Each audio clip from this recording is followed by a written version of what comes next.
Please. I switched to the weapon, I swung, and you forced me to change weapons for some fucking reason, piece of shit developer. Fuck's the problem? What the fuck's your problem? I'm sick of fighting developers all day, every day. Stop fucking with me.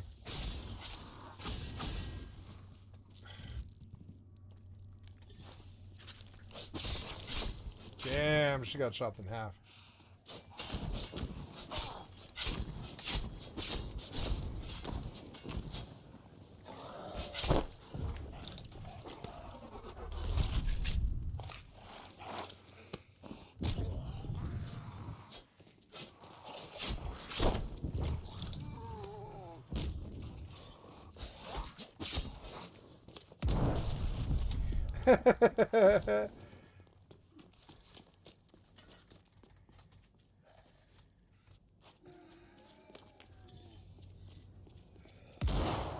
So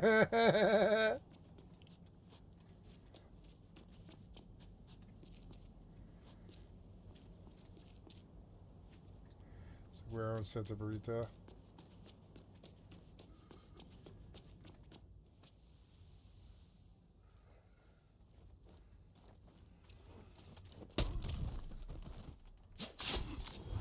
Oh.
I've been breaking like all my weapons.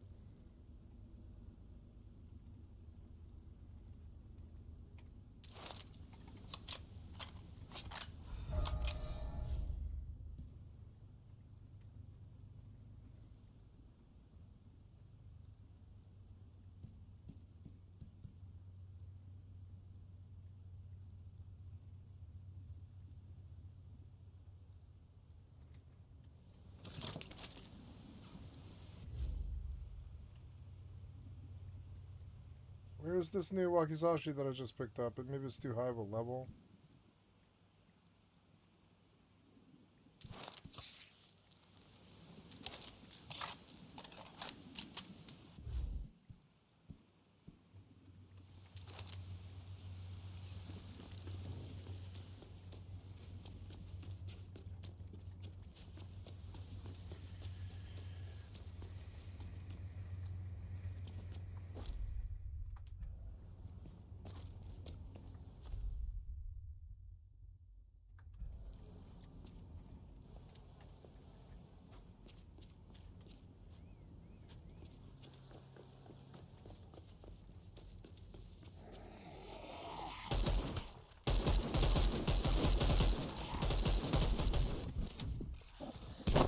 Fuck.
Too many puzzles, not enough violence. Get your shit together, idiot developer. You're not a goddamn puzzle game maker. You're a fucking violent zombie game maker. Why do you put puzzles in it, you fucking idiots? I don't care about puzzles. Puzzles are fun to do with your aunt on a Sunday afternoon when you visit her. Maybe do a nice little jigsaw puzzle or whatever. But in the idiot piece of shit software developer world, you seem to think puzzles are something that I need to do in a zombie game. No. Just no, piece of shit developer. The answer is no. We don't need puzzles in our... We don't need shut doors or locked doors or puzzles. This isn't Resident Evil. I don't need that from you. You're a goddamn moron. I'm going to quit your game because I can't figure out this door puzzle. And it's always I can't figure out a door puzzle with you piece of shit developers. I can't wait until your generation dies of old age or whatever and you stop giving us piece of shit worthless puzzles to fucking fuck with.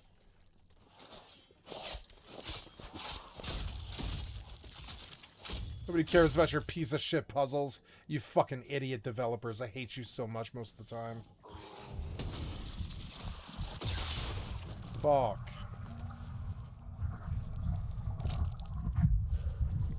Alright, I'm just gonna quit the game now because I can't figure out the door puzzle and I don't know. It was a fun little visit, but I probably won't come back. Because it's like, why do you put puzzles in your fucking games, you fucking morons? If I wanted to play a puzzle game, I'd play a puzzle game. Don't mix your genres with puzzles. You're fucking stupid. Get off me. Come on, man. I'm trying to leave. What the fuck are you doing?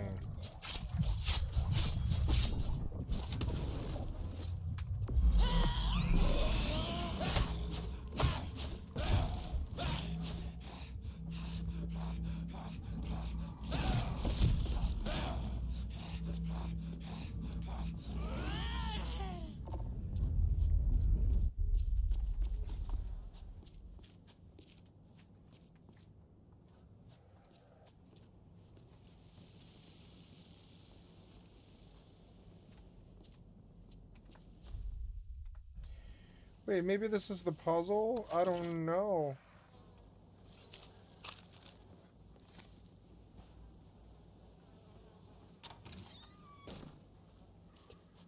What? I don't know.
I don't know. I don't really want all these puzzles. I guess it's the end of the game, so you have to slow down your experience with puzzles to waste my time, I guess.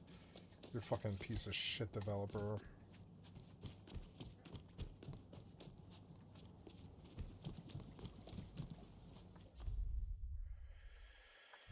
Alright, let's try and get back in the gate again.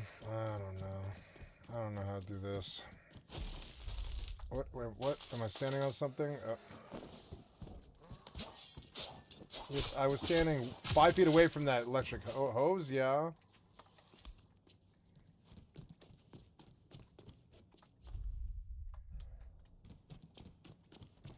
Oh wait, I've been in here, I think, but...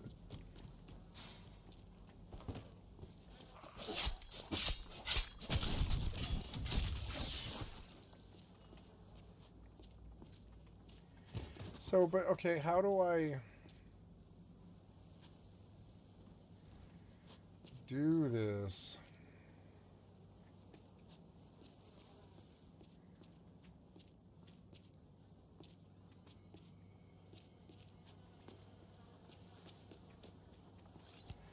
It's a battery puzzle, but I really don't know. I don't know how to do it.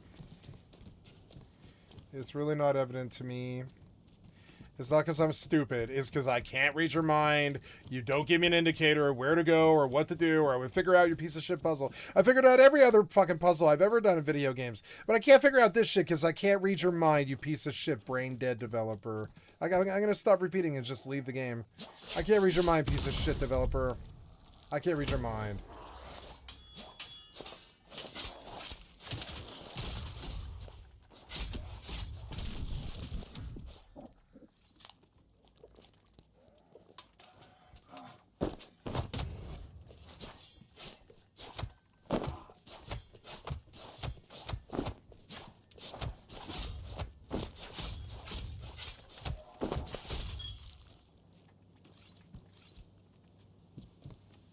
What do I do with this thing? There was a port I saw somewhere around here, but I don't think it's this puzzle. I really don't think it is.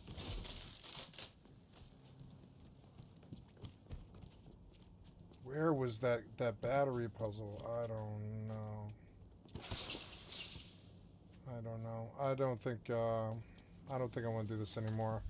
It's fun, but yeah.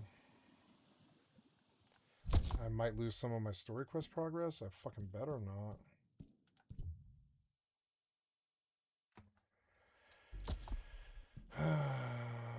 What's neighborhood watch?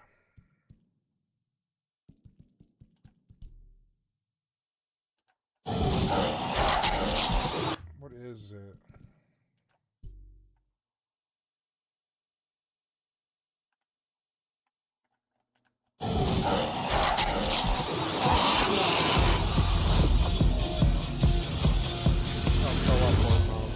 Welcome to Neighborhood Watch, a brand new co-op port experience set in the Venice canals. You and your...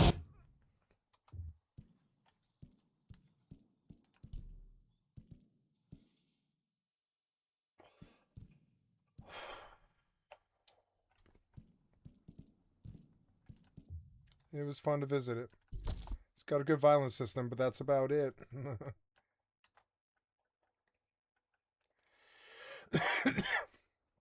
There's some 4 out of 10 faction warfare complexes. Okay, time to play a different game. Warp drive active.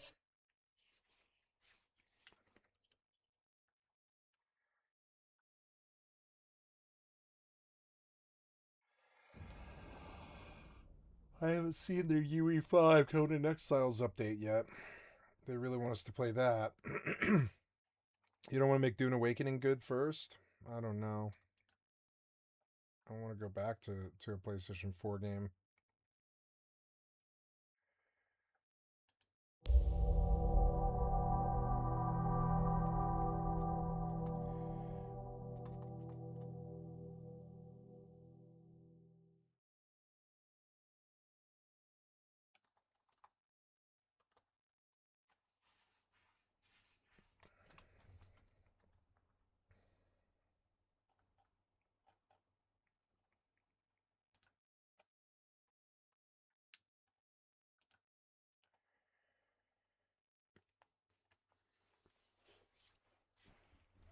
It's weird.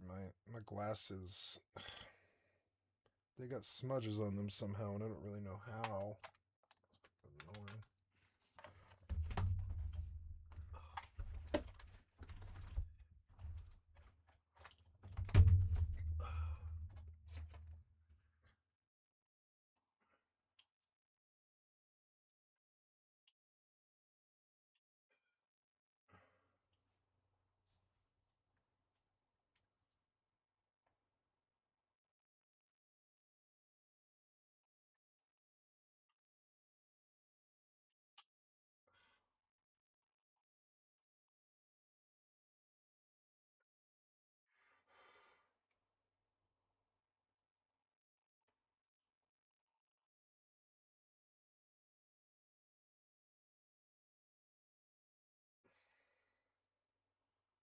Clean my glasses. There we go.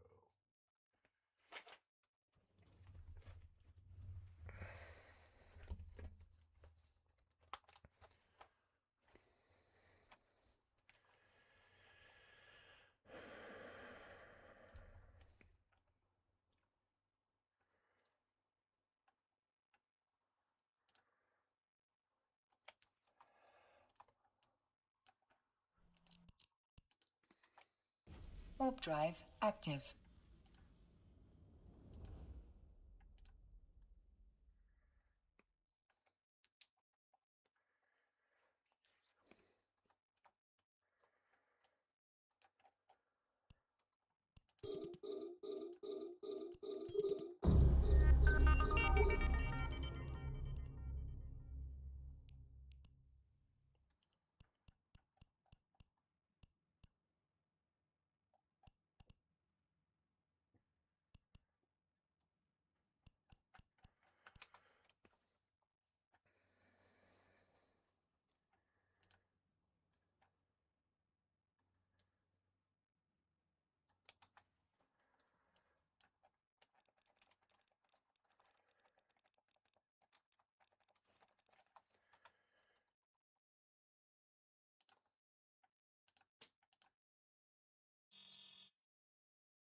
As much as Jeremy desired to change and improve into something superior, he could not find any footholds, and was slipping into a breakdown. Now, I wish I'd done a lot of things differently. I wish I was friendlier with other Magic YouTube channels. I wish YouTube ad revenue wasn't less now than it was a year ago.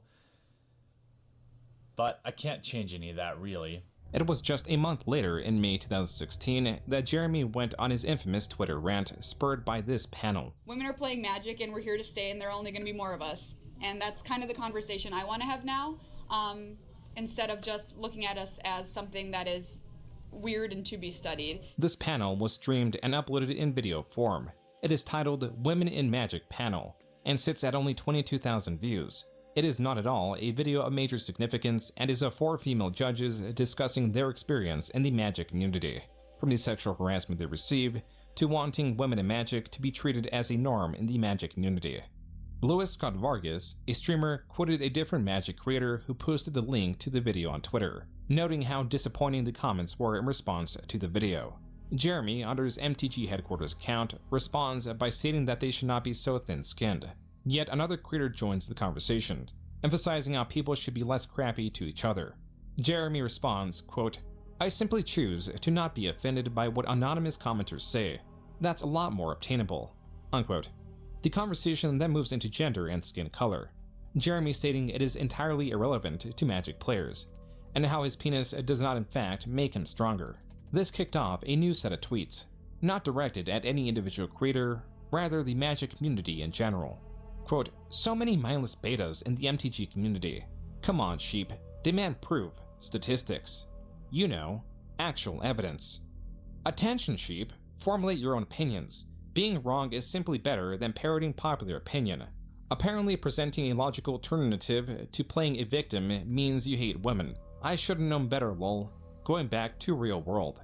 This era of feminism gets lost in spending more time shaming actual conversation. I love women. They are every bit our equal," unquote. Jeremy would delete these tweets soon after posting. This would not stop them from being archived and immediately posted again on Twitter. This user takes note of his specific tweet in response to a comment about planeswalkers needing their own bathroom. Jeremy adding that they should send their urine into the aether.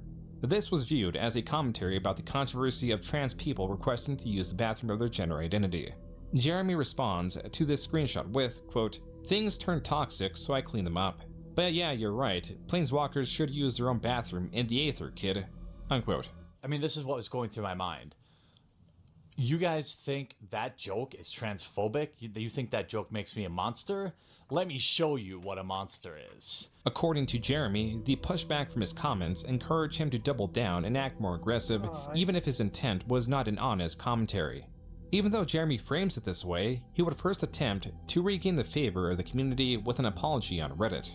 Quote, "I want everyone to feel included in MTG. You can't really control how people react to certain things, and certainly Twitter is not a great place to have a complex discussion on gender issues.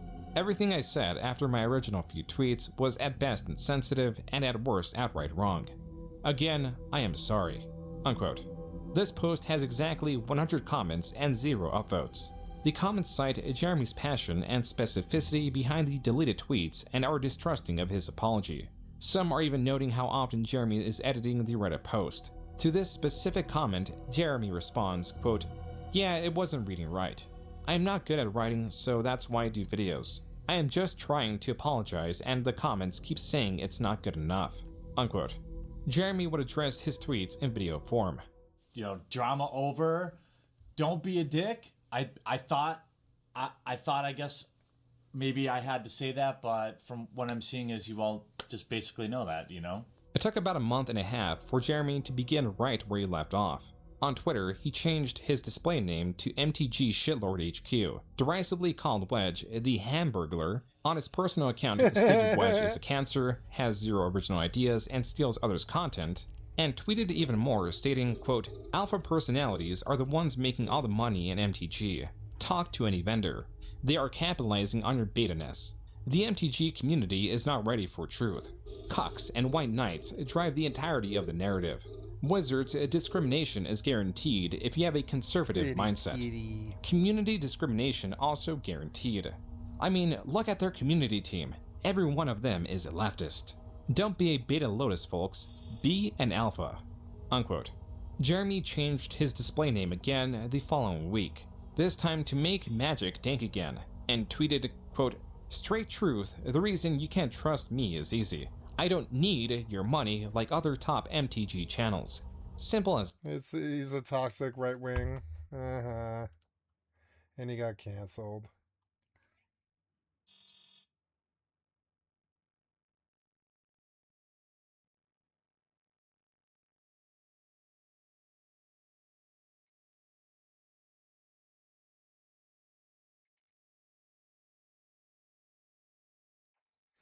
RoboCop Rogue City review, huh? Let's go look at that.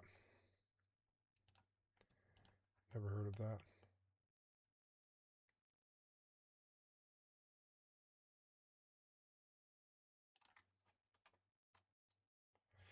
Oh my god! Wow. Anyways, it's scandalous. What did Ellen DeGeneres do on Epstein Island? Morrow Oblivion review. Morrowind and Oblivion.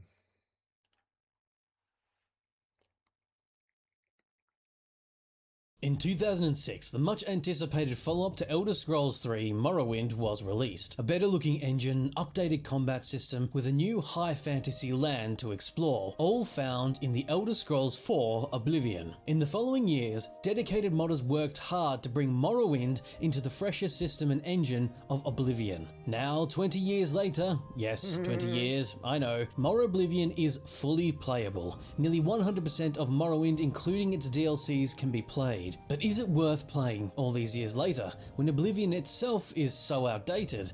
Well, let's delve into Oblivion and Oblivion find itself out. is so Hello there. outdated. No, it isn't.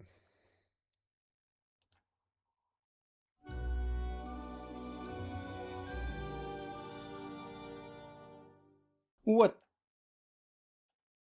path forward that's going to give you pretty much exactly the answers you're looking for, and some of your skills can make that easier for you, certainly, but it's stuff that's pretty hard to mess up otherwise. And yet, it is still fun, I think, for this game to give you these larger explorable zones like the downtown area where you can amount of content or anything. Outside of all those missions and stuff you can undertake, you can, of course, also find a whole bunch of loot, some of which I've described already, like the OCP discs or crime evidence, that kind of thing that you can pick up, and this can, of course, give you extra XP, and all of it really contributes to your overall mission rating, as the story itself being divided up into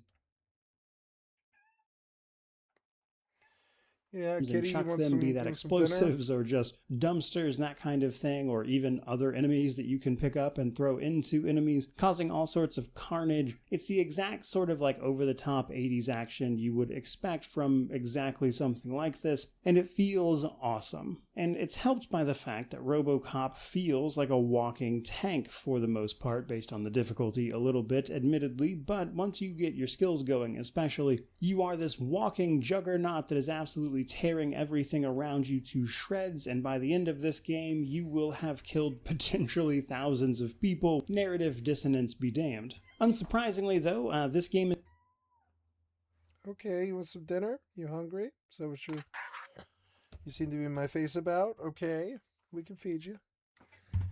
It's right about your dinner time. It's not like I'm late. Come on. Oh no, is it every time, man? Oh no, it's just PV. I was like, every time that I step up, like somebody comes, it's so annoying. Okay, beautiful kitty. You want your dinner? Dinner time for sissy time. You want your dinner? Okay, let's feed you.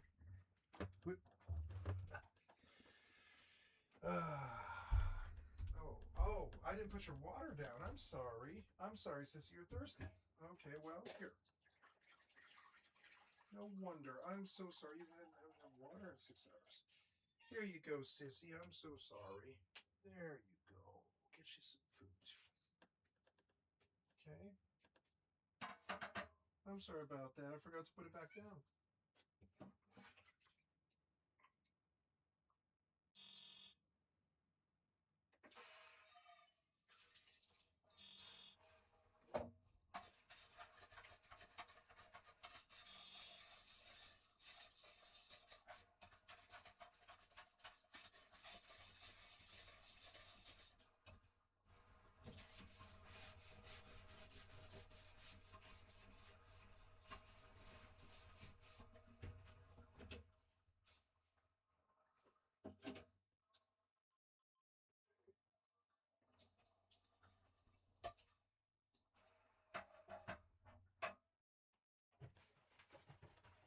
Oh, poor thirsty kitty. I'm sorry about that.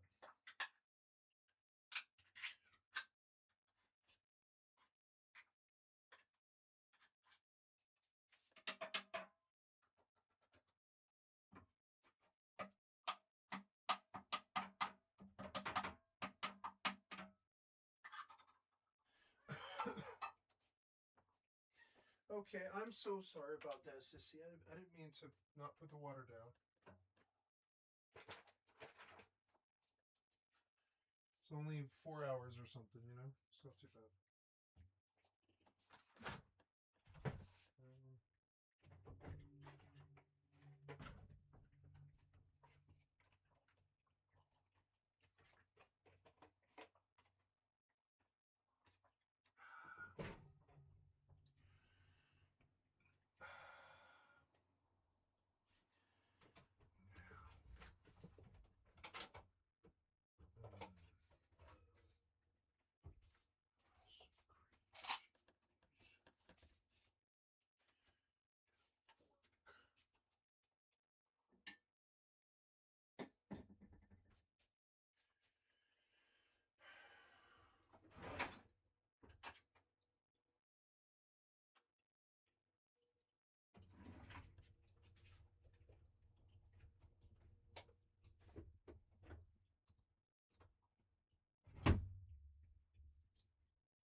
Okay, sissy?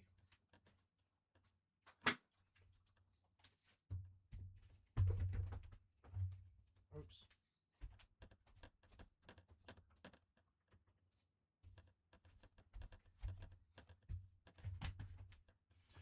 Okay, sorry about that. Had to feed my cat. I left her water dish on the full of water right by the sink, and And she didn't have it for like 5 hours. But she's not gonna die.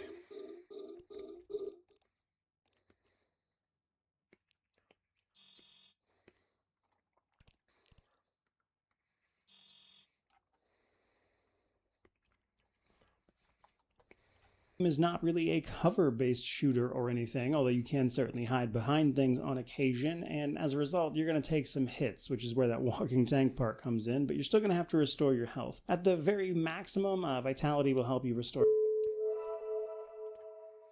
Any MMO that never quite broke into the level of being one of the popular ones you wish had done? Honestly, Dungeons & Dragons Online. Not Neverwinter, this is Neverwinter. DDO. I think DDO has a lot of really interesting systems that would appeal to a lot of people had it been more popular. So, DDO, or Dungeons & Dragons Online, is another Dungeons & Dragons MMORPG. But it's really interesting because in DDO, you make your own character. It's much more complicated than this. You go through adventures. And when you get to maximum level, you retire your character. You ascend them, which means you basically permanently destroy the character. But every time you ascend, you make a new character, start from level 1 again, but you get tiny, tiny, tiny stacking bonuses every time you've ascended. So it's almost like prestiging in Call of Duty. But what that means is there are people who get to the end of the game, finish everything, get cool items, restart having ascended and prestiged, but that means that the developers can keep adding content for every level. So the developers can say, hey, there's a new level 5 quest, hey, there's a new level 7 quest, hey, there's a new beginner zone, which is super cool because it means that everyone can keep benefiting from content added all along. I like that a lot. It means that it always stays relevant. Plus, every quest is voiced. There's a load of really cool areas, there's non-combat skills that matter. It's fun. It just never broke into the mainstream, which I think is a shame. I'm talking about Dungeons & Dragons Online.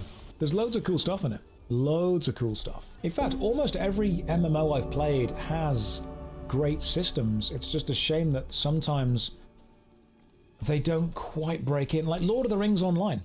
Great game. Never quite broke into the mainstream, did it? Never quite made it. I would say that, yeah, these kind of games, they're the games that find their audience and then never really do much beyond that. DDO last year updated all servers to 64-bit. Good. Now, I think my issue with Lord of the Rings and DDO wasn't there an issue where you couldn't change the scale of the UI because the UI was actually pre-drawn and not a vector? I'm sure there was an issue with the UI somewhere. So I think DDO has a couple of good systems. I would have loved Neverwinter to have not done what it did at Mod 16, which has really changed how the game feels. We were speaking about this earlier. How do you keep adding new content? Is there a way to add content to a game without invalidating the old content? And I think there are two ways to do this. One of them is you don't add any new power. You just add new gameplay experiences, new bosses, new items, new weapons and new armor that aren't necessarily better. Or you add items that can become better, provided you... See, look, Neverwinter has that little shiny path that takes you through the whole game. ...have then retroactively added a reason to go back and do the old content. Like, imagine this. Imagine you've got, like,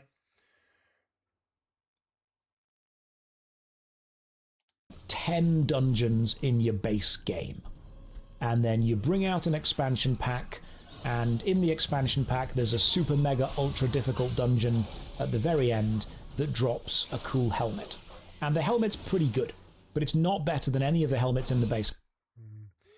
I don't like DDO or Neverwinter enough to play it, unfortunately. That.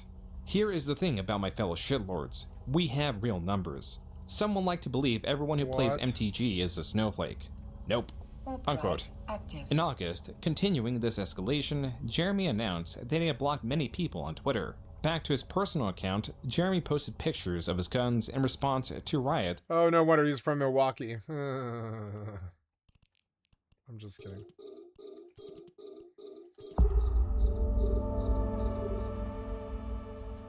Nothing wrong with Milwaukee.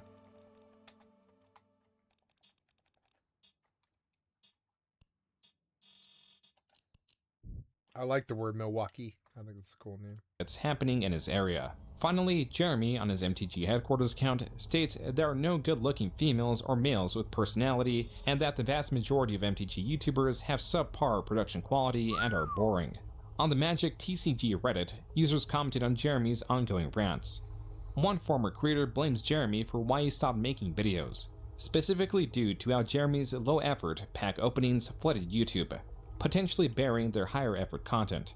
Other commenters shared the sentiment and denounced Jeremy, deeming his content as low-effort garbage that is composed of opening packs of Magic cards. The following month, on September 8th, Jeremy released a 28-minute video addressing Oh, this is the worst sort of girl repellent in the background. Why do you have a vinyl of Rancids and Out Come the Wolves? What the fuck do you know about punk? You fucking right-wing piece of shit. What the fuck are you doing with that album, you fucking poser? You're a fucking poser. What man-child has this level of hundreds of thousands of dollars in Magic cards in the background? Where do you live? his ongoing controversy, Milwaukee. Oh, man. saying that he needs to clear his name. This dude's straight bitch made. Anybody with a fucking pocket knife could rob his ass. I kind of want to. What the fuck are you doing with this Rancid album? All the rest of it was fine.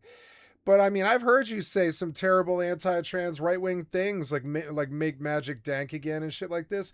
What the fuck? You're a MAGA. What the fuck are you doing with the Rancid album, you piece of shit? You don't belong with a Rancid album, you fucking poser. What the fuck do you know about Out Come the Wolves? What? While claiming Reddit is a hate No, that's a worse album. That's a different album. I don't remember, but yeah, anyways. fest. And it's not even the good album either. You're fucking poser. Displeased in how Reddit He probably thinks it's worth a lot of money because it probably is. mods are not policing comment sections enough, But it's not the good album. causing what he calls witch hunts directed at him. What the fuck do you know about Rancid, poser-ass poser? You probably, when you were like 14, you heard a Rancid album, I guess. In this video, Jeremy states The fuck do you know about Tim Armstrong, poser? he takes no issue with trans or gay people, or any similar equality for that matter. Jeremy appears to be trying to de-escalate the tension between him and the Magic the Gathering community. And it worked, or so he thought. It's a neckbeard. On September 9th, Jeremy posted 2 videos containing spoilers for an upcoming Magic the Gathering release. This is information from a PR firm working under Wizards of the Coast, the creators of Magic the Gathering, often delivered to select content creators as a way to excite their audiences for upcoming cards. These videos performed terribly compared to Jeremy's pack opening videos, but the significance of this was not that it was meant to garner viewership. Rather, it appeared that Wizards of the Coast was extending an olive branch to Jeremy following his de-escalation. It was only when the spoilers were allegedly posted to Reddit that Jeremy, and to that extent the Magic community, was notified the spoilers sent to Jeremy was done so by mistake. While the original post does not appear to be archived, happy, this kitty? Redditor That's quoted good. the Magic the Gathering employee on the matter. Quote, "We don't reward the behavior this channel exhibits. When we preview sets, we provide a handful of cards to our PR agency to use with outlets who aren't part of our core audience. When one of these outlets passed on using these cards, they reassign the cards to this outlet without doing research and also without checking with us first. We would not have greenlit his receiving of these cards had they asked." Unquote. Here I was. I don't know why, but June the King actually really does entertain me. Feeling like a total moron. I think you look like a moron. What's that? That's OK Computer? Why do you have Radiohead vinyl on your fucking background? And it's not even the best album. Oh my fucking god, you fucking poser. I'm just kidding. It is the best album, maybe. It's hard to say. I think for me, it's gonna be probably Pablo Honey. I don't know. Pablo Honey or no, well, it's Amnesiac. To think. Slash, Amnesiac and, what's the other one? I can't think of the name. It's Amnesiac and, Oh, God, I forget.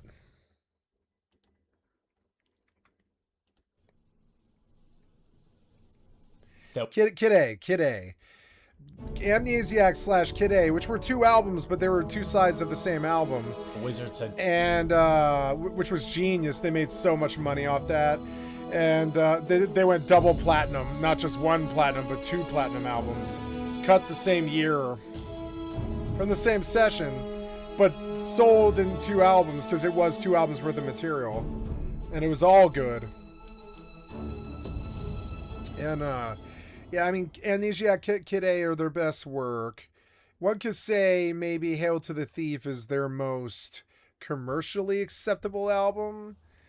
But it's or maybe OK Computer. I would say probably OK Computer is a little bit more socially acceptable, maybe. But I don't know, man. What the fuck do you know about OK Computer? You're a fucking poser. You're wearing these albums like there's some kind of statement about your personality, like you fucking know anything about them, but I can see in your fucking poser eyes you don't. Extended the olive branch and everything was going to be good. Jeremy in this video compares that statement as an endorsement to Witch Hunt him, simultaneously claiming that Wizards of the Coast are listening to an extremely small minority of 30 or 40 people, while also stating that he is receiving a massive amount of hate. The one boon with this controversy is that Jeremy had a newfound angle to solicit donations. Nice. One that could weaponize culture and anger, a combination that would bring him much strife, but also considerable wealth. You can speak with your wallet and take the plunge and back us on Patreon. The more backers we get on Patreon, the louder voice we can have, the more interesting things we can do. Wizards won't fly me out to PAX. We'll go to see them at PAX. Why would they do that? That Patreon gets big enough, I'll fly to every major event and I'll stand there and do coverage for you. And I'll try to keep it real, 100%. This was the beginning of Jeremy's capitalization of outrage. In the following years, Jeremy would master his craft. Meanwhile, with the understanding that he was not welcome in the Magic community, Dragon's Dogma 2 suffers from the same exact bullshit as Elden Ring does with terrible keybinds. Like, really genuinely fucking bad. I'm glad I own it, though. I think about this game all the time, and I'm glad I own it. Same as Borderlands 4. They're normally games I would buy. Sort in menu, minimize menu. Where the fuck is open menu? I don't see it. Open, close menu. There it is. So, V.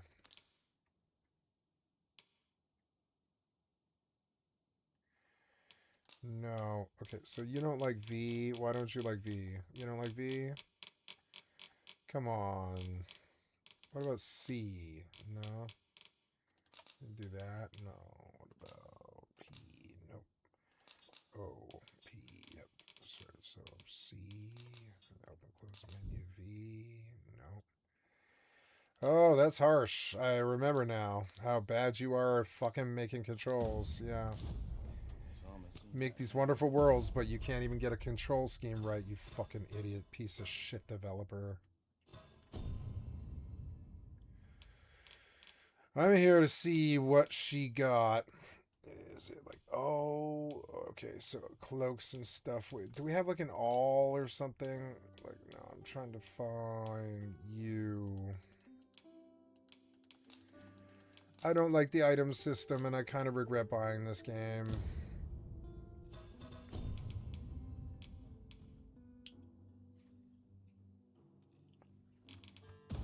But no, I'm glad I own it.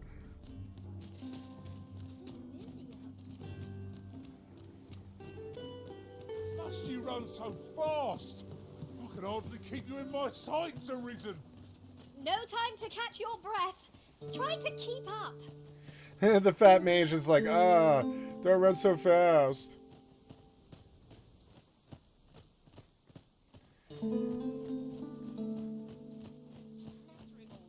There are useful ingredients to be gathered here, I'll wager.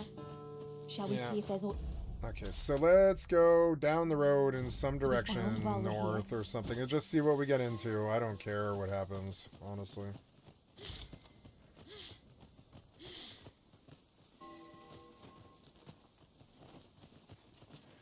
She's like a little cat woman. Oh, what does this say?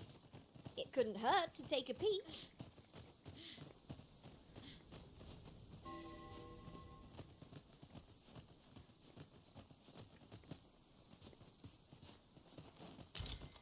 You didn't want to pick it up as you walk by? What kind of NPCs are you? I've heard some interesting tidings about town. If you refer to changes in the military's makeup, I've heard the same. Indeed. Tell us, there's been a shift in the chain of command. This bridge is cool. What's down there? There's like a house. It's pretty, but the DLSS is not doing the water well. It looks really pixelated and fucking bad. If I save out in the world, what happens? Do you take me all the way the fuck back to town, or what?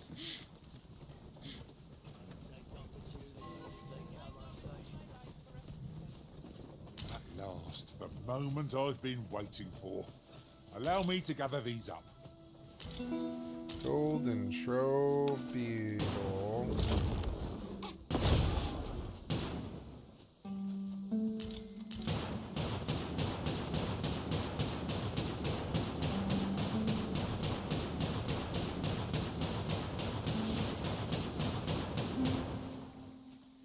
The hell is that thing? Ah, a material. Useful things, these. It's goblins fighting Different a combinations of buffalo materials result buffalo. in different creations.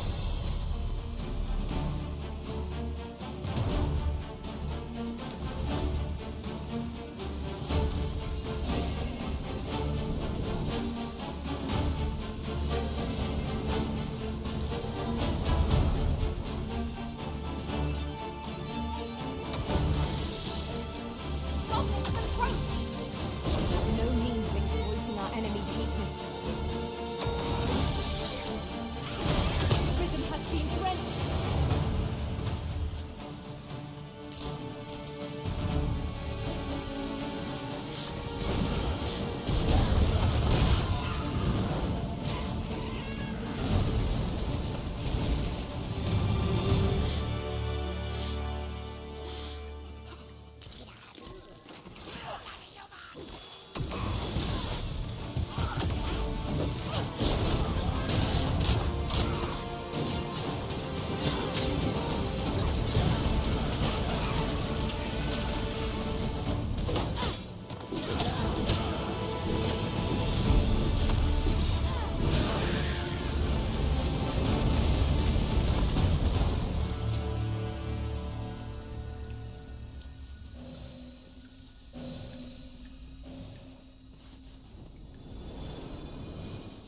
Oversight. Haven't you a lantern arisen?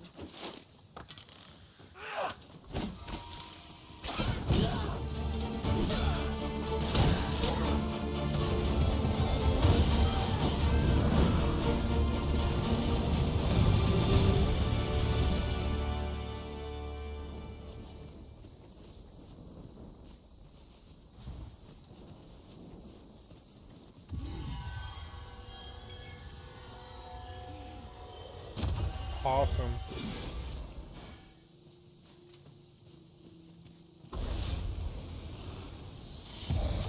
Ooh, I can't wait to find out what's inside.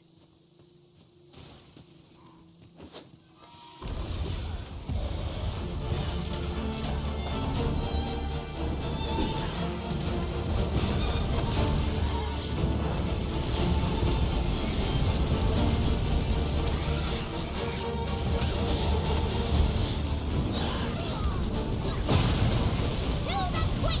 Guard all you want. Won't make a difference when I've grappled, you see?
The stars glimmer gorgeously this night. True enough. I think Final Fantasy 15 is better than this game. It's sort of weird. It's really ripping off 15. I think they're really jealous of 15, which is a weird game to be jealous of.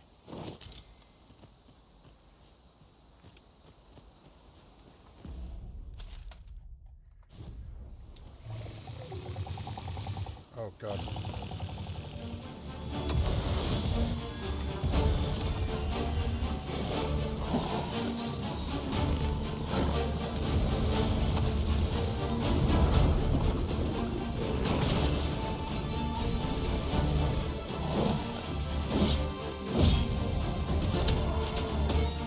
One of us is being drenched.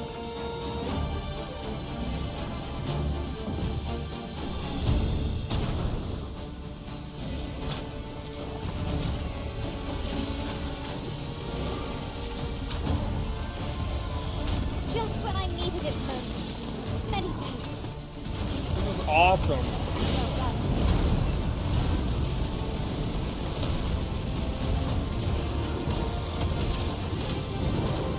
Not an enemy to be taken lightly.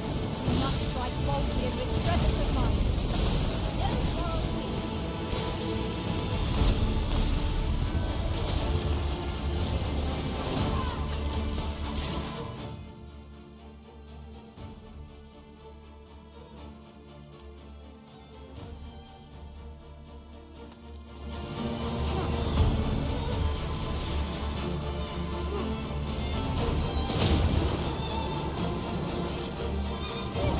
Could I leave without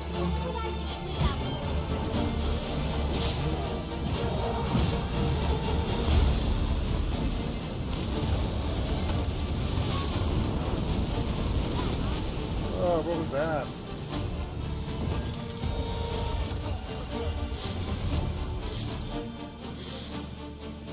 I did my best. I to got match help your from a skill, Master. patrol? I got help I from a thought you might patrol. like this. What's up, dude? Thoughts well, sir. Yes, thank you for the help. I didn't expect it. Fuck yeah. Nasty night out here. Can't see shit. So I don't know. I like fighting at night. I like going down a road with no idea of where it's going.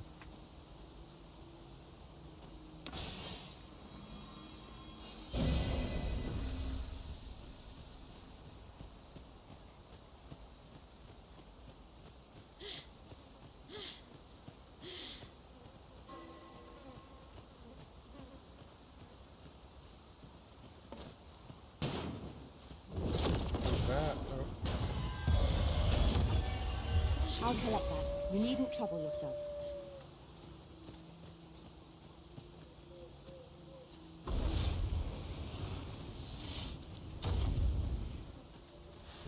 Wolves, Master.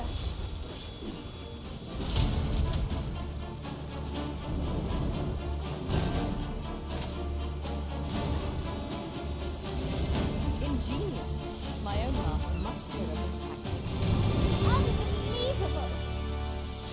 I think the wolf fell.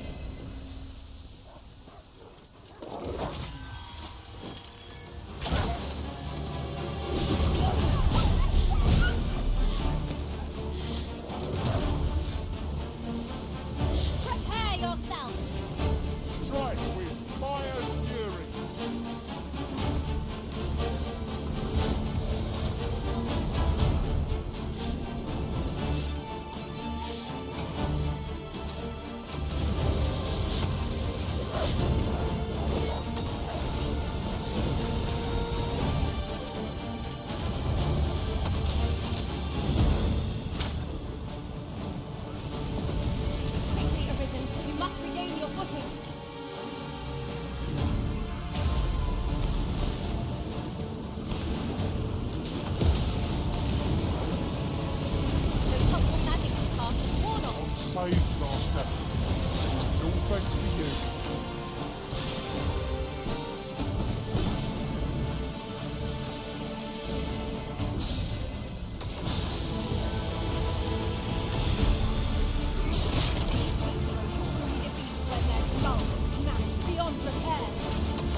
the stamina isn't good.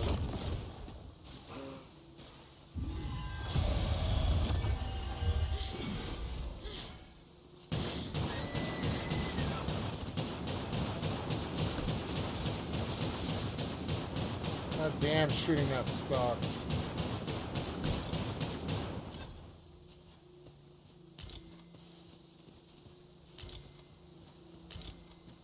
And here I was, hoping for some great treasure. Now I feel a fool. We'll find a use for it, I'm sure.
I shall fly to your aid, Master.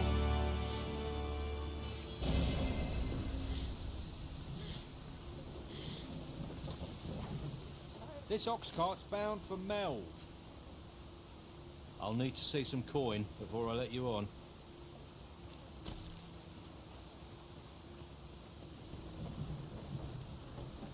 My word. Oh, board and Nox card, okay. If our destination is a distant one, travel by ox cart might be worth considering. I dozed off so I can just fast teleport home and save the progress we got, because it was fun, like, going out into a crazy, dark RPG world. Oh, that's better. I thought my spine might crumple from the weight.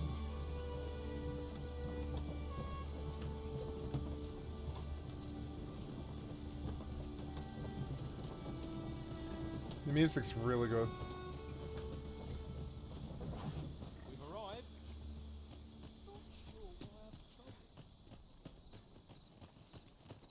Well met.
Oh, yeah, that's a permanent weight thing, huh? Do you sell lamp? Oh, make sure to go. I have 19,000, huh? Fulminous shield. Rena casts a spell, high thunder mine.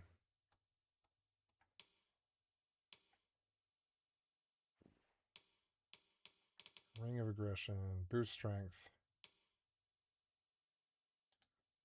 8,000 is kind of a lot, but I'll buy one, yeah. And implements. I don't see what I'm looking for in terms of that. Valuables, which is Fulminous shield.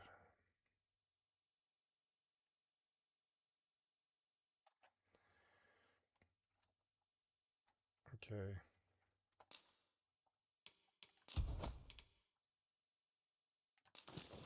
Yes. Okay, and that was good. Now we'll go back to sell. Oh, beastskin can enhance equipment. Homespun cloak. Okay. Oh my god, she's got tons of crap too. Oh. Oh, I see. Okay. That's faster.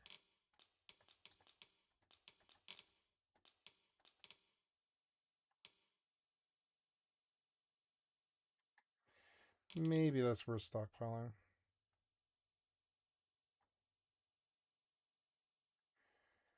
Oh, I see. So no, it's just a scroll. It's like a scroll, and I shouldn't buy it.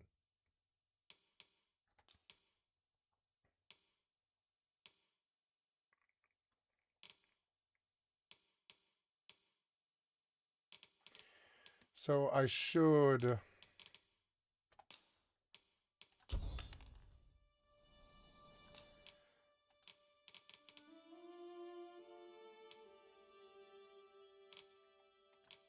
I guess the pawns will use their own little cure books, I guess.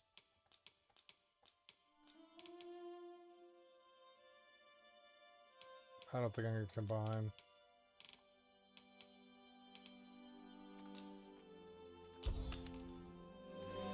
It's a good game, but it wants to be a really deep console game.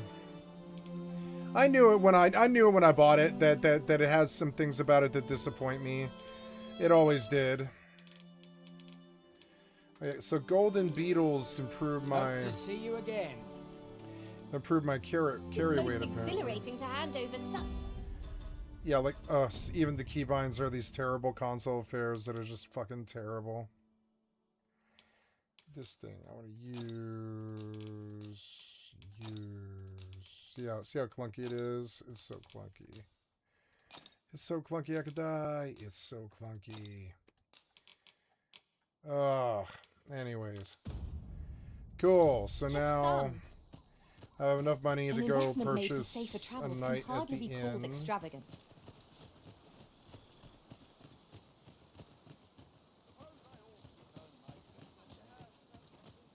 Wonder if there's any easy work to be had. This is a place to forget one's trouble.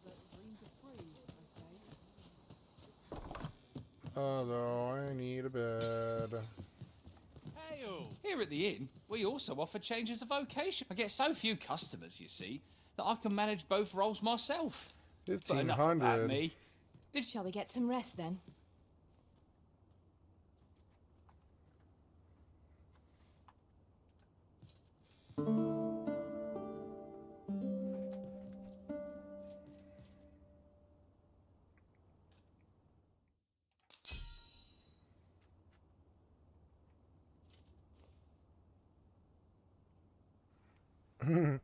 Rows of dead lining the morgue, huh? Cool. She brought me back items. Put it all in storage.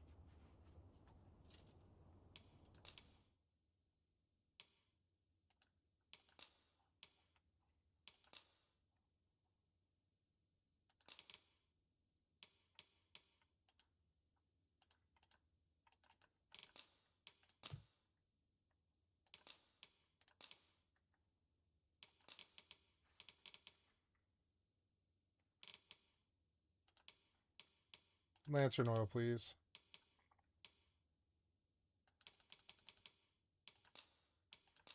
You'll not believe the journey I've had. Set upon quest. I'll wager my horizons are broader than ever. Mm.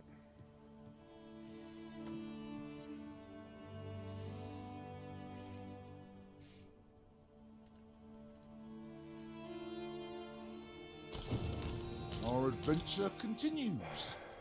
Off we go then. Feeling rested, I trust? Wait, what the hell? Oh, it's the backside of the inn? Wow, it just dumps out to the side of the land? That's odd. I guess it does.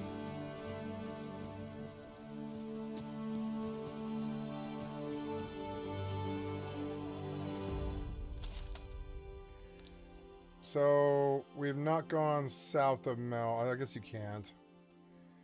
We went all the way to the other town, but we've never gone. Or no, I guess we did. No, I don't know. We haven't gone down to Vernworth, I guess. So let's go all the way to Vernworth. Oh dear. There's adventure to be had if one really seeks it. You guys have a Bethesda thing going on where all the NPCs are spamming voices now.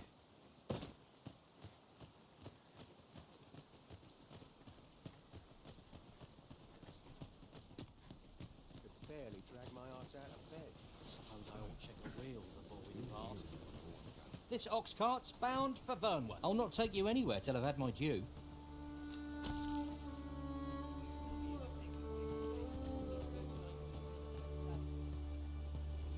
I only work when I fancy.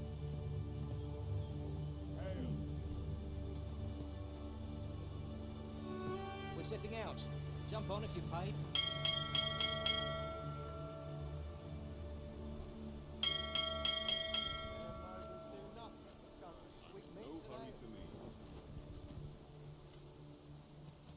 Warp drive active. It's been a hard day.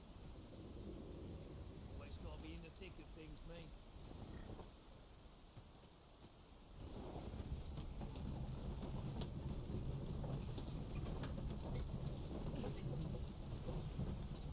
It's been a hard day. I don't know if this is the best. Perhaps a stroll through town. See what I can find.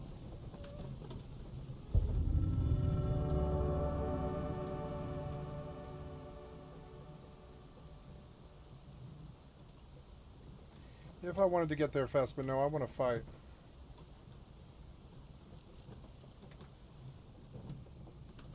Warp drive active.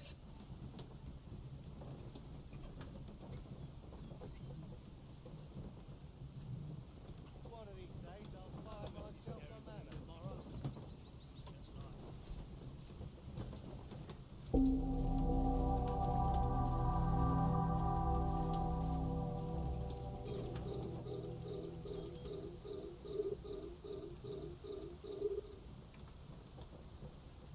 Let me get that.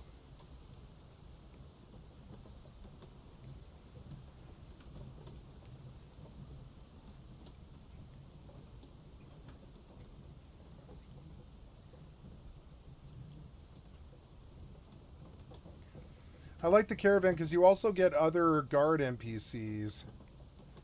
Like there's a guard with us, and he's like stronger than us.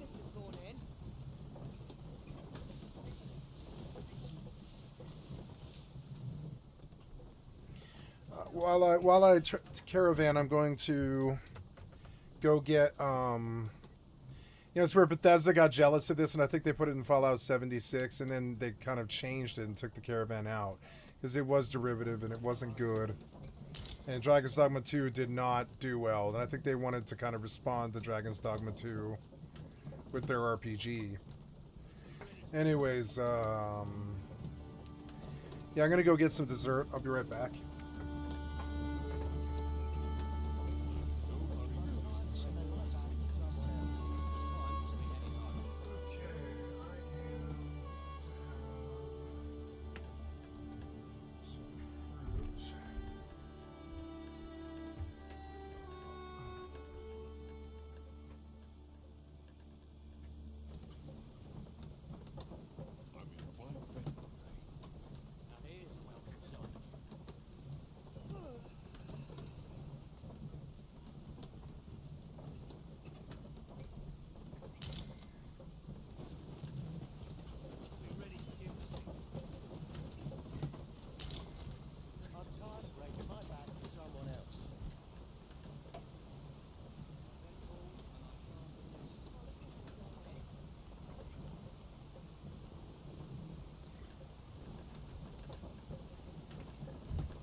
Eyes up! Harpies are upon us! Fire will prove effective against this foe. Fire? I'm just riding around. Do I need to do anything? Prison, are you alright? Alright, alright.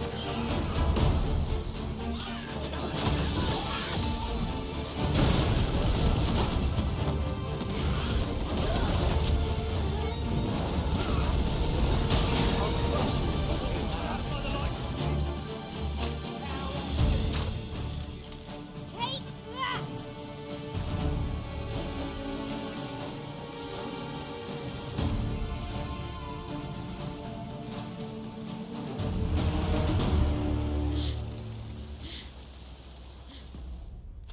Where are we right now?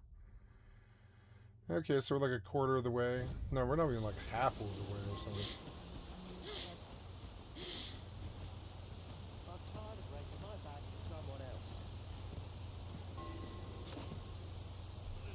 How long till we're attacked again? I don't know. Give me a moment to make me lose my nerve. Trying to make me lose my nerve. What am I supposed to do about it? Now here's the sight.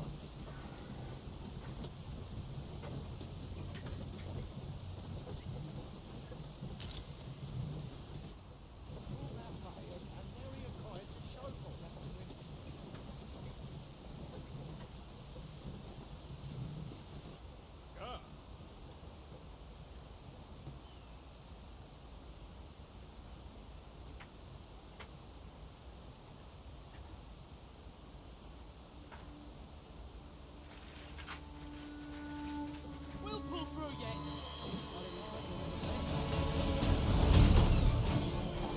Thanks, wrong. Well and destroyed, right where it hurts.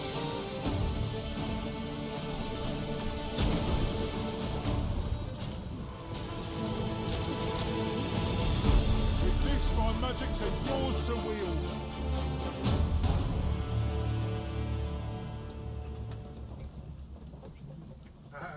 They killed everything. I've got the foggiest. Ah. Yon statue may yield new sights, if we can reach it. Uh-oh. I can foresee no Get reason up. not to go see it up close. Get up, get up, get up. Get up.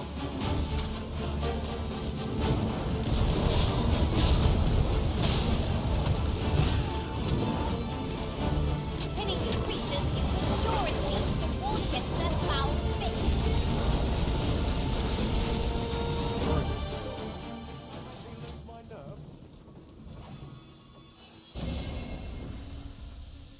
You're gonna regret that. I've just recalled. I found a treasure chest near here during my travels beyond the rift. May I show you to its location? What am I supposed to do about it? Allow me to lead the way. I can take you to our destination by the optimum route.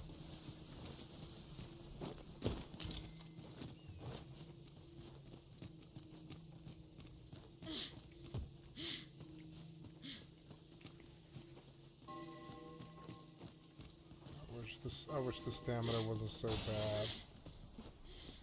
Come to think of it, private quarters was one of the reasons I served on many of them. You've given me much to think about.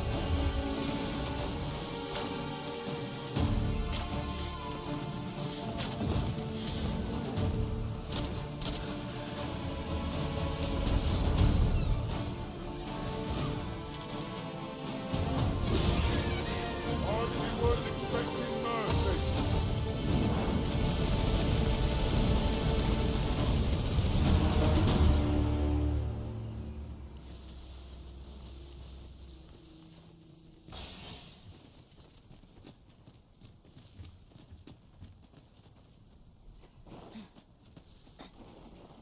What a view!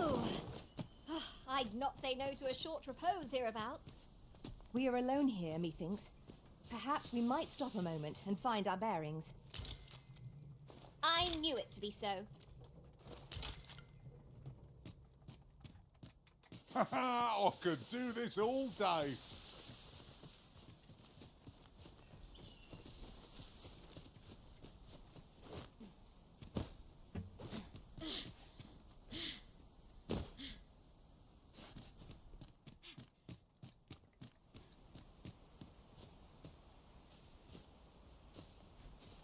I don't like the walking at all. More console stuff. I'd wager our merry band can handle whatever comes. We need only hone our skills, and in time, we shall be indomitable. Right you are.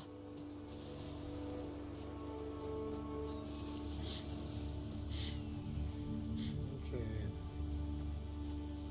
Jeremy revived Pokemon headquarters while still posting to MTG headquarters. The video announcing his return sits at less than 1,000 views. Jeremy posted on his Pokemon channel from late 2016 to early 2017.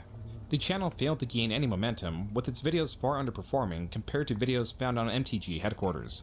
It was here that Jeremy resigned himself as a pack opening channel with the occasional commentary video. The latter type of video was often on the topic or tangential to his infamy. Watch me blow $1,000, guys.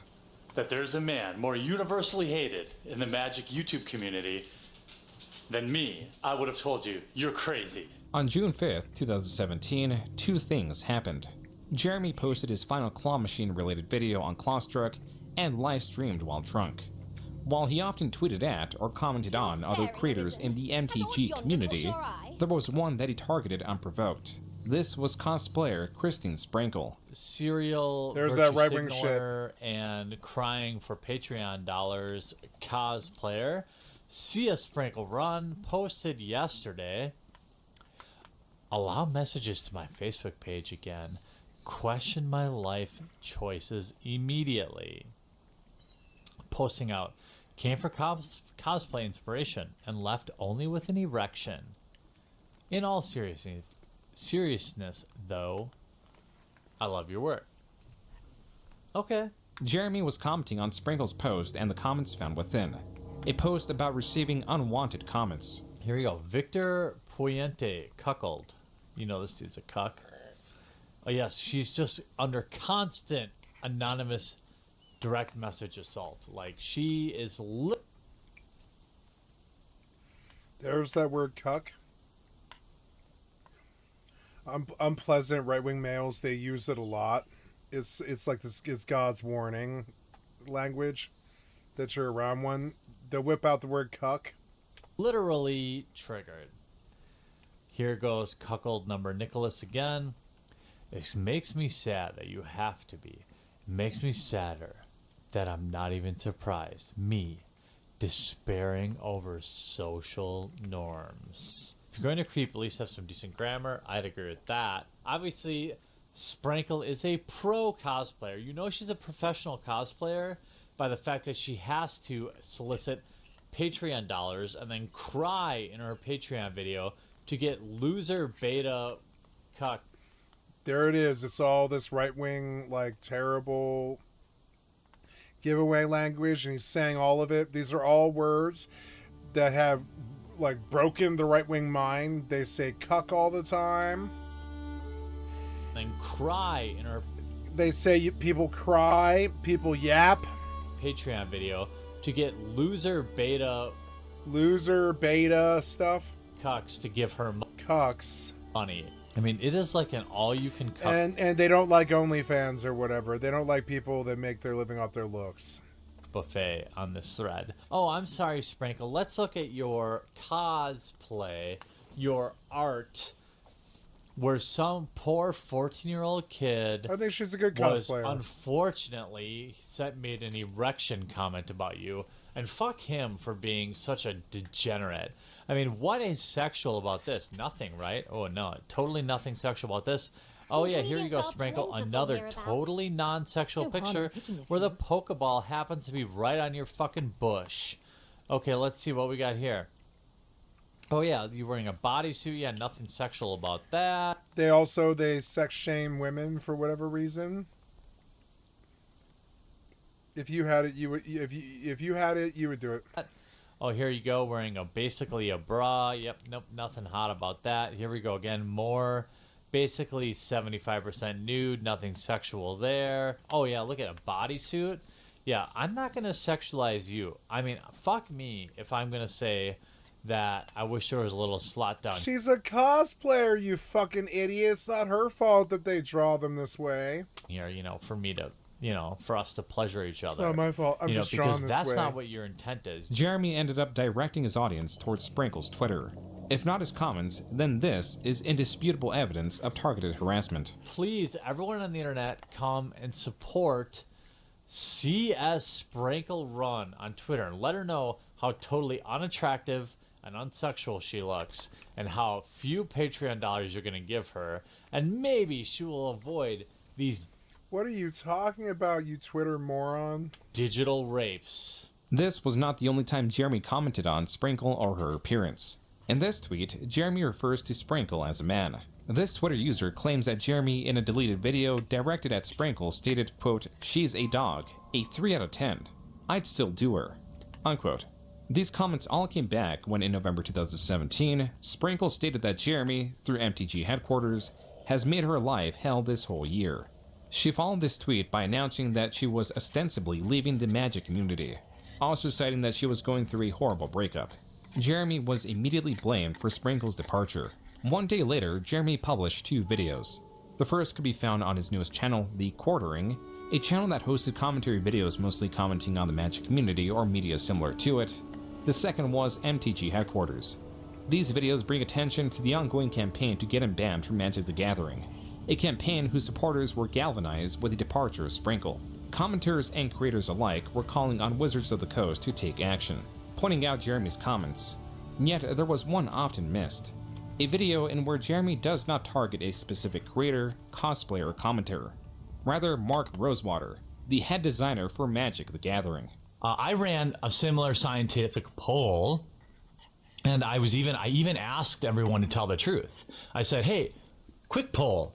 How many of you did Mark Rosewater touch inappropriately? Parentheses, tell the truth, internet. Since internet polls are scientific fact, consider this your trial, Mark Rosewater. Now, I know he has me muted. That's fine. Jeremy created a poll insinuating that Mark Rosewater was a predator even after Mark had blocked him. This was Jeremy's attempt to discredit Twitter polls and also his response to Mark Rosewater citing a Twitter poll as evidence. Suffice to say, Jeremy had time and time again made himself known to senior employees at Wizards of the Coast. On November 26, 2017, the professor uploaded a video attempting to speak to the MTG community and reach Jeremy. He calls for de-escalation, for community members to stop harassing Jeremy and for Jeremy to stop his own campaign, even though he knows how unlikely that is. This video was far... See, here's a good nerd. He created Magic the Gathering and he doesn't have girl repellents in the background. You know? He looks like a normal dude.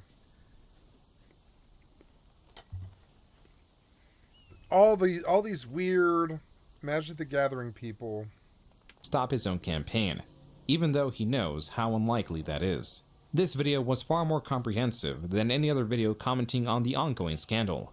Most importantly, it contained a great deal of evidence that Jeremy was persistent in harassing his online targets. Jeremy, just being fair here, just being reasonable here, do you think that when someone such as myself, and this is just one example, makes a reply to someone that says, oh, you lost a follower over Nazi punching joke, but you gained a modern follower, seems like you traded up, to make an entire video saying I advocate political violence? I received so many comments about Nazis and the Holocaust and my being one and what I'm doing. And, you know, most of my family who died in concentration camps. The professor's video saw mixed reception. While it was touted for the amount of evidence against Jeremy, some creators took issue with the professor's presentation and the alleged scope of 2 years that Sprinkle was harassed by Jeremy when there only existed months, not years, of evidence of harassment online. It seems to me like the way you're presenting yourself just now and the way that you've made this video, you've kind of tried to make it look as if you're coming from an area of good faith when it's kind of obvious that you're just trying your hardest to virtue signal for what you feel is the righteous side. That was creator Count Dinkula, a creator that would later start a podcast with Jeremy. He encourages his audience to research this for themselves. Advice that will go well to Jeremy's own response to the professor's video. Not found on MTG headquarters, but on the quartering. Jeremy's video opened with the professor's minor comment about Nazi comments. Did you just evoke concentration camps to strengthen your video about mean tweets? Jeremy failed to engage with the overarching arguments that Jeremy is disruptive, and that he encourages unwelcome comments. Instead, Jeremy chooses to comment on the professor's superficial qualities. I want to point out, look at how disheveled he looks, how he has kind of a lazy face, his hair's all awry. This is on purpose, okay? This goes on for about 2 minutes. Jeremy fails to state anything of substance. It is then that Jeremy claims that the professor's video was so well researched that it must have been a collaborative effort. Jeremy then presents this theory as fact, and states it as proof that there is a secret collaborative movement to smear him. Jeremy then reframes the professor's overarching argument, claiming that there is no evidence that he harassed creators like Sprinkle. Instead, there is only evidence that he is a quote-unquote asshole. To go even further, Jeremy claims he is the target of wide-scale harassment, and that Sprinkle failed to provide any evidence herself that she was harassed online by Jeremy, discounting any evidence directed towards her because she was not the one who sourced it. The difference between this cosplayer and me, of course, is I actually showed the hundreds of messages I received. I showed the actual threats. I showed people sending me the names of my parents and their address. Jeremy, to discredit the professor and those against him, continued to claim there was no evidence against him, also insinuating he did not delete anything. There's evidence, but he must have deleted it. Or in this case, the professor insists I did. While Jeremy does delete evidence, as was made clear as far as a year ago during his first major scandal, allegedly, the livestream where Jeremy fantasized about a slot in Sprinkle's morph suit and directed his audience to her Twitter page was taken down by YouTube under a community guideline strike, making it difficult to source larger portions of it. It also did not help that many of his Twitter accounts were recently banned, and while Jeremy questioned the professor or Sprinkle receiving harassment or unwanted attention, he provides evidence of such a thing, but only against him, citing the negative effects the professor's video had on his channel. I have never blamed the professor for the barrage of hate that came my way after he made this video.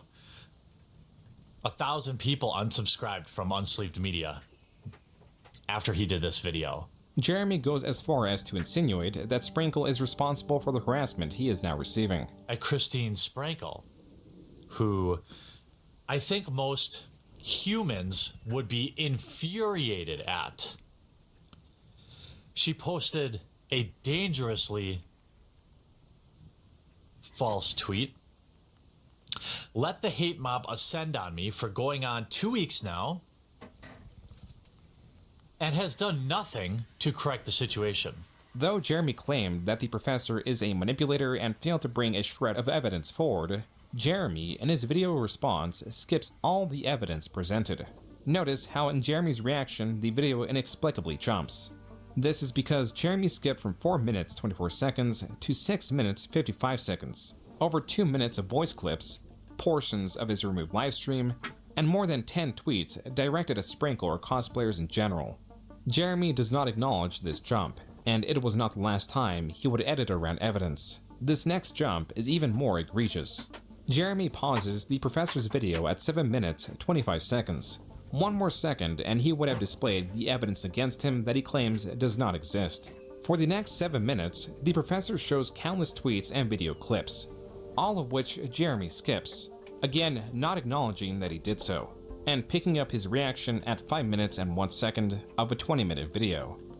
Jeremy closes this video by insinuating the professor is similar to Adolf Hitler. Someone who is willing, as I said, to literally evoke the Holocaust on their petty crusade to silence and ban someone whose ideas they disagree with, someone whose ideas they don't have to interact with.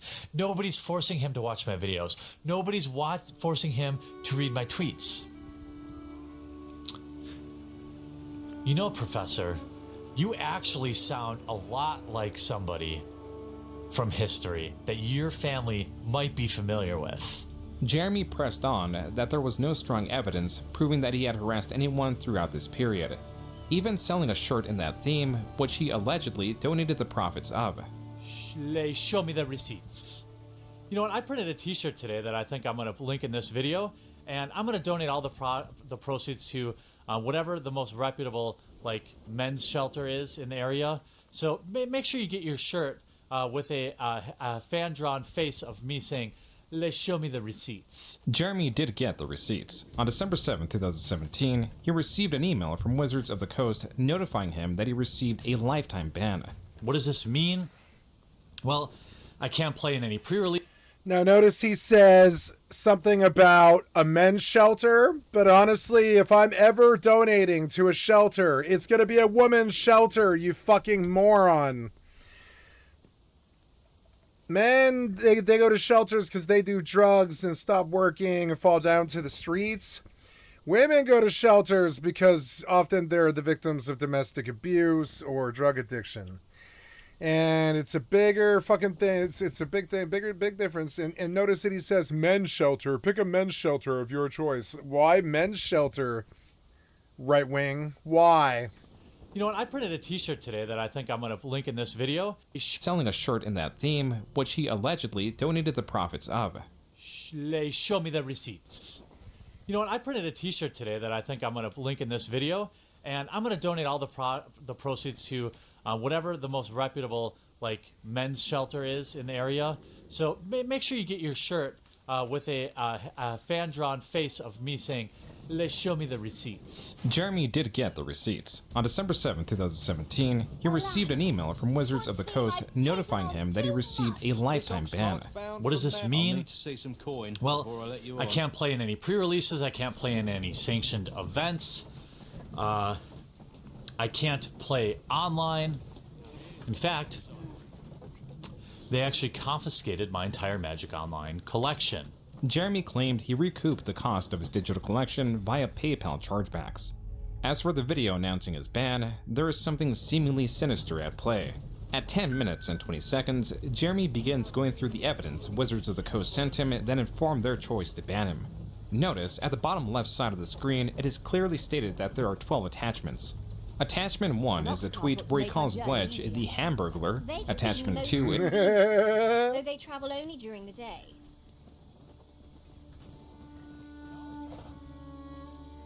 Attachment 1 is a tweet where he calls Wedge the Hamburglar. Attachment 2 is presumably a joke about trolling a friend. Attachment 3 is a tweet about trolling that same person and the professor. Attachment 4 appears to be another joke about wearing a shirt with the famous internet cartoon frog Pepe to trigger people. Attachment 5 is what appears to be another joke that includes Pepe. Attachment 6 looks to be a joke about concentration camps. There it is. It's Pepe. All this right-wing coded bullshit. All of it. It's just idiots. Attachment 7 is Jeremy alluding to a Magic player having a quote-unquote pedo smile. Attachment 8 is Jeremy in response to an accusation where he encourages R-wording individuals, responds by saying he will not even R-word the poster. Then this is attachment 9 of 12. I love the ladies of Magic, but dudes who bring their girlfriends to stand over their shoulder every game are annoying as fuck. Teach them to play or go home. What's wrong with that? Am I not allowed to have an opinion?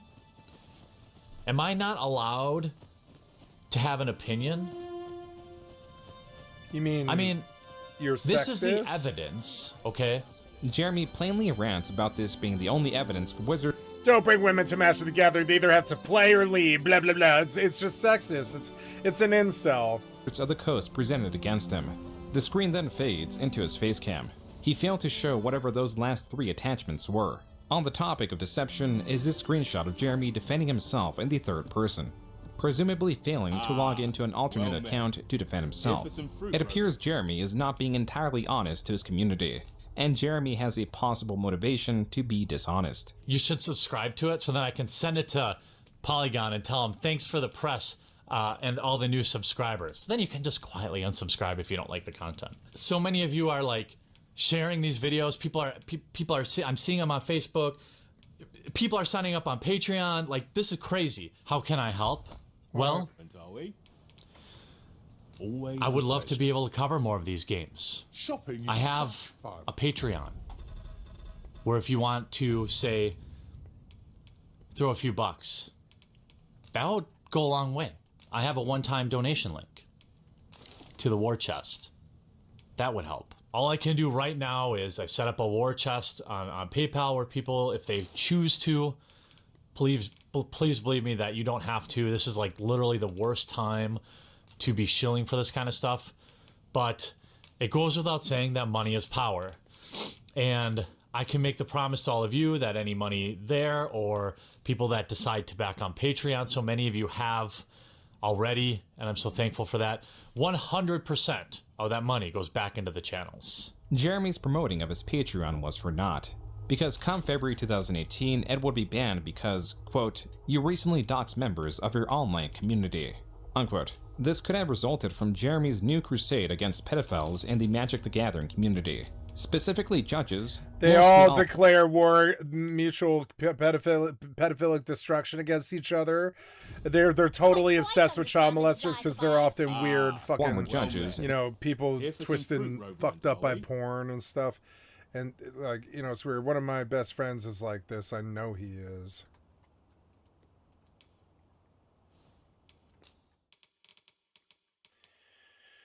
But hey, I mean, just people leaned right. It just happens sometimes, and then they play too much Magic the Gathering and they don't get enough social stuff. They only hang around spiteful nerds.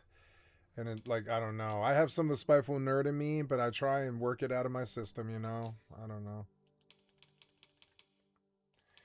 Wait, sell? Sell what? No.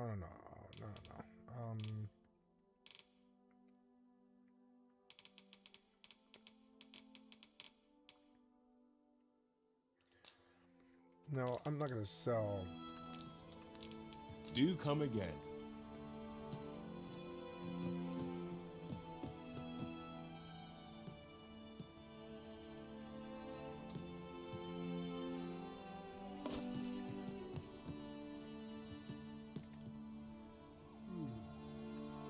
Oh, Lantern on is R.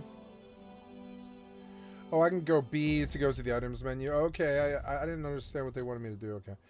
And then lantern oil. Cool. Yay, everybody has lanterns.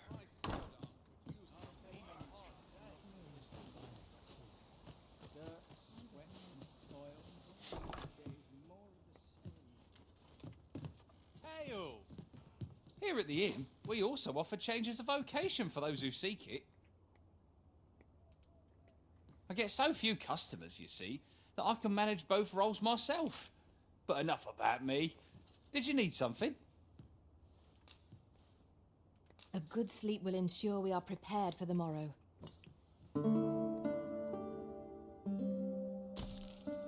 I've a feeling fortune shall favour us this day.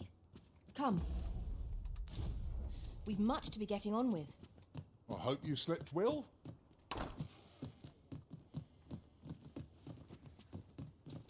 They all sleep in the same room like Lord of the Rings. Hey-o! Here at the inn, we also offer changes of vocation. I get so few customers, you see, that I can manage both roles myself. Always a pleasure.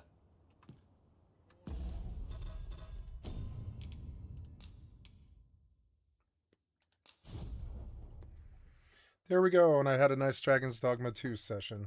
I like the games that I bought. I think they're good.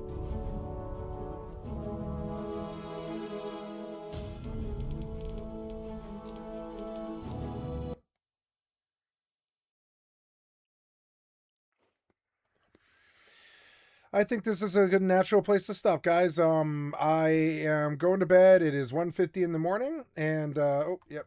I have not been watching this at all. Where am I? I'm way the fuck out from where I'm supposed to be. I don't know why. You cannot warp there because natural phenomena are disrupting the ship.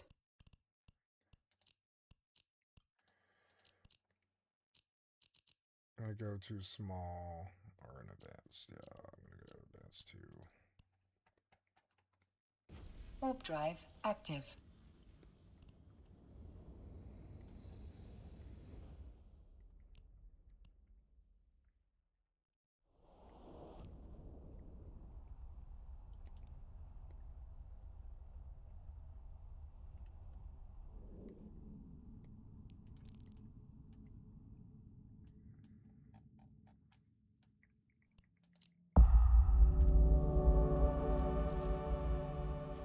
Warp drive active.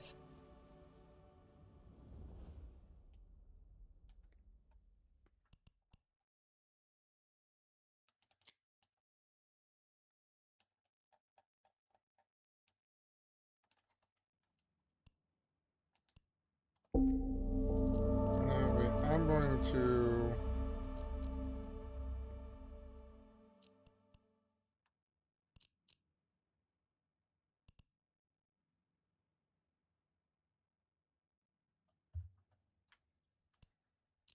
I'm gonna safe log. Hi, kitty. You want some lap before I go to bed? Okay. So, you have been watching Skycatlive, and I'm a full-time variety gamer all day, every day. Put me on in the background. Click on the cast face to donate. My website has to load. There, come to Twitch or YouTube or Kick and check out Skycatlive. Click on the cast face to donate. It's a PayPal link. I love you guys. Thank you so much for your time. I am going to be back tomorrow and play some more video games, some Rust and stuff, and I will see you then. In the meantime, I am going to go on about the business of going to bed, and I'm going to publish today's session, which was recorded in its entirety, and was 13 hours and 45 minutes long. I usually do about 14 hours, a little bit early, but not really, you know. And so yeah, it's right about time to stop. I love you guys. Thank you so much. And so this recording will stop here, but the stream will continue while I publish today's videos.